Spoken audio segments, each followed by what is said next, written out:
কেন্দ্রীয় মন্ত্রিসভা থেকে বিজেপির সংগঠন জোড়া রদবদলের ইঙ্গিত মিলছে দিল্লিতে। তবে অধিক মাস চলায় জুনের মাঝামাঝি পর্যন্ত কোনো ঘোষণা হবে না বলেই দলীয় সূত্রের খবর। প্রধানমন্ত্রী নরেন্দ্র মোদীর 21শে মের মন্ত্রিসভা বৈঠকের পরেই বদলের প্রক্রিয়া চূড়ান্ত হতে পারে। তরুণ নেতৃত্বকে সামনে আনা, পশ্চিমবঙ্গের নতুন সমীকরণ এবং উত্তরপ্রদেশ ভোট সব কিছু মিলিয়ে এখন বিজেপির অন্দরমহলে জোর প্রস্তুতি চলছে। বাদল অধিবেশনের আগেই কেন্দ্রীয় মন্ত্রিসভা ও বিজেপির সাংগঠনিক রদবদল সেরে ফেলতে চায় বিজেপির শীর্ষ নেতৃত্ব। তবে দলীয় এক সূত্রের খবর, আগামী এক মাস কোনো বদল না হওয়ারই সম্ভাবনা বেশি। রবিবার থেকে হিন্দু ক্যালেন্ডারের অধিক মাস শুরু হয়, শুভ কাজ এড়ানো হবে। 15ই জুন অধিক মাস শেষের পরই রদবদলের সম্ভাবনা।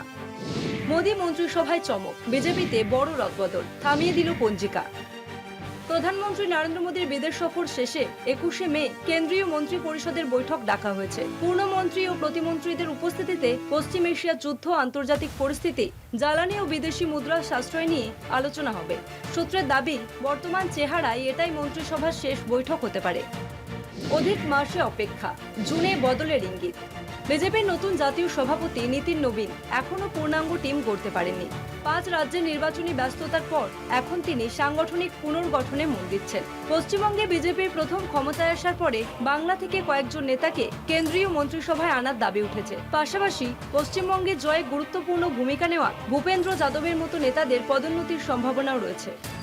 তরুণ নেতৃত্বে জোর, বাংলা নেতাদের গুরুত্ব। বিজেপির সূত্রের ইঙ্গিত, তরুণ নেতৃত্বকে সামনে আনতেই সংগঠন ও মন্ত্রিসভায় বড়সড় রদবদলের ভাবনা চলছে। কিছু প্রবীণ নেতাকে সংগঠনের মেন্টরের ভূমিকায় পাঠানো হতে পারে।